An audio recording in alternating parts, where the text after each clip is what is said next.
everyone, Collector Brain Jens, Super Super Otaku. Otaku. What's up, guys? We already did one stop. We had like an errand to run, and then we stopped at Ancient Comics. Got some great signed books we'll be showing off later. Oh yeah. And we're here at our second stop, Stem Bros. There's some books I left behind a while back. I'm hoping that they're still here, and we'll check those out. Follow up later. I don't know if we're gonna have a stop. If we're gonna have one more stop, we'll see. We've been taking it easy because we're saving up for a convention next week. So, Yeah. but you'll know we're kind of addicted to the hunt. So Can't stop. All can't right. stop. See you soon. Collector Brain. All right, we're back at the house.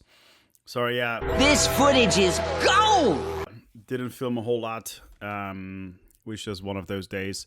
So we went. Otaku had to go to a car dealer this morning before we went to our first stop, and so obviously didn't film there. We went back to Ancient Comics just because it was right down the street from the car dealership, and we did find some stuff. We didn't go through the. I didn't feel like going through the quarter bins this time around. So, but we found some nice signed comic books. He had a new collection in, and we were the first ones to look through it. So I will go through those pickups at the end. After that, we went back to Sten Brothers. Sten Brothers first. There was a comic book that I remember that I left there a while back, and I wanted to go back, take another look, and I actually did pick it up, so also that will be at the end. We tried one more store, actually, Belkirk, like the regular store, didn't find anything there, and then hit up two half-price books. Found a couple of things here and there, but nothing really. So let's get into the pickups. There's some nice stuff this time, and definitely more than last week. First, went to my local comic book shop, picked up some comics there. This one here, Any Given Smile, Ashcan, was given to me for free. They had a bunch of those, and, won't say no to free. Picked this one up, Masters of the Universe, Genesis #1. Thought it was a really cool Skeletor cover. $5. The latest Absolute Batman 23 came out. Picked that one up. There was also, I was looking for the last Absolute Superman, but the store is like, they're moving right now, so it's, it wasn't, they had one out that had a little bit of an issue with spine ticks, so I said I'll wait until they find the rest so I can pick it up at a later time. I went to a half-price book this week at my local one. I found this one maybe for sale at the other place. Batman 515 DC Universe variant. Paid 75 cents. I figured it was worth picking it up. And yeah. So, starting today. Now, here are the signed books. I picked up a bunch. Otaku picked up a few as well, even though he didn't really want to spend money since we're going next week to West Coast Comic Con in Vancouver, Canada. So, but yeah, I a few of these I might not regret, but I just for the price, I just couldn't leave it behind, Sorry, there was somebody at the door. So here is the first one. Paid $5. Spectacular Spider-Man 18, signed by Humberto Ramos. Thought it was a cool cover. Didn't have his signature. I'm not sure if I'm gonna get this graded or not, but $5. I just figured I had to take it. New Mutants #50, signed by Rick Leonardi. Also $5. Same thing, I just figured I couldn't leave it behind. This one is a nice one. I paid $10. Books of Doom #1, signed by Ed Brubaker. So this actually, the book by itself has a little bit more value than that. So with the signature, and it's in really good condition. So this actually might be a nice candidate. It has like a crease right here, but I'm sure I can get that out. All right, then we have this one here, Daredevil number 10, signed by that was Palmiotti. He's the cover artist. This used to be a big key, no longer, and so that's why I'm a little bit on the fence. Maybe I'll collect a couple more signatures on this, but I think it's still a good book to keep. I paid $15. Like I said, in the early 2000s, this was like a bigger thing.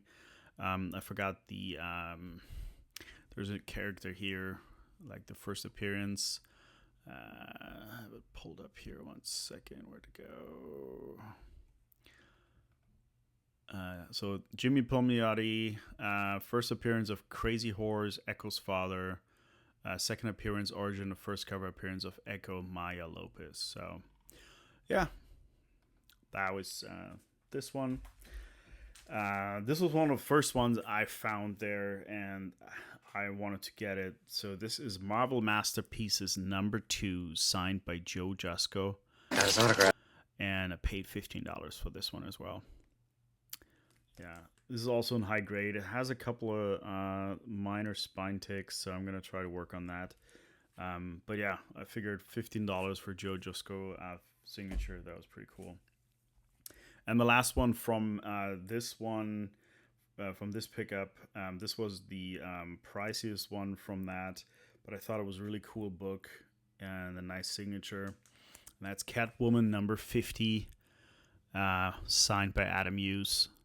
And yeah, it has a nice little, so it has Catwoman there, Zatanna, so I thought it was a really cool cover. This one he had priced out a little bit higher than some of those were really cheap. This one is like a little bit higher based on the value of the book, but Adam Hughes signatures are also not cheap, and yeah, this sells. Adam Hughes stuff just sells pretty well. So, but I thought this was really cool. And then we went back to Stembros, and here I had 2 more pickups, and those are like the last 2. And we have some more Invincible. This is Invincible number 45. The way they have the pricing, you see there's $16, but everything is half off. That's the pricing strategy. So this was $8. And actually, I got like a combo deal for everything, which I can let you know after the next pickup. So Invincible number 45. And then the big one, why I went back for it, because I've seen that it actually had gone up in value. Came across it recently. And that is Invincible number 44. I forgot her name. Can I look it up here real quick too? There's a first and second appearance of Anissa, and so yeah, I've seen some of these books go for quite a bit of money. This isn't quite. It has some color rub on the side here, so it is definitely not a 9.8, but I think even in a 9.6 or 9.4, it's still worthwhile. Says 160. $80, so half off $80. So this was $88. I asked him, they've always been really good with me, especially when I pay cash, and asked him if he would take 70. He asked me real quick what, he looked at it. He knows Invincible. He looked at the price tag. He's like, hey, what is this going for right now? I said, and I was being serious because there are some price differences on eBay. I said it's definitely $80 to $100. Because I've seen some like right around 100. I've seen some people trying to get 300, which is probably, there's always people that are trying to get more on eBay. But it was definitely, the Key Collector app has it at $80. But, he always been good to us. He gives us good deals over at Stembros, and they're good people there. So, yeah. I think both of those are, I'm going to work on it. I'll see what what I can do with it. I think they're still worth grading. So here, these are the two big Invincible pickups for today. Doing a little thumbnail thingy. There we go. All right, and then we got that out of the way. So yeah, got a few more pickups actually. So I spent a total of $150, which was way more than I expected to spend today. I really didn't think I was on the hunt for that Invincible book, but I remember there was a reason why I put it back. I think it was like originally just a sticker shock because the last one, the other few books, I got a great deal on it. They were priced a lot lower. They were more like around this one here, priced at $8 or something like that. So when that one came up at 80 last time, I put it back. There was one more Invincible book that's at $40 or $20. But it's way too dirty. Like I've bought some new some cleaning powder to get dirt off of newer comics because you can't use that many erasers without destroying like the sheen of the cover. And yeah, but I didn't think it was worth cleaning. So it was $20. I'm pretty sure you would have done better, but I don't think it wasn't worth the work and what comes out of it. Also, one of my recent 9/8 pre-screens at CGC is in the works. So that should be coming hopefully this week. So there will be maybe our next live. I can do a live unboxing. Hopefully that matches up with the timing because we usually do our lives on Friday. I love that damn dog. We'll see about that. And next Sunday will be the convention. So I'm going to do some more filming and we'll see what we can find there. But it's definitely not going to be a lot of. I'm looking for bigger books rather than a bunch of little ones. So yeah, thanks for joining again. Like, comment, subscribe, all the good stuff, and I hope to see you soon. Have a good one.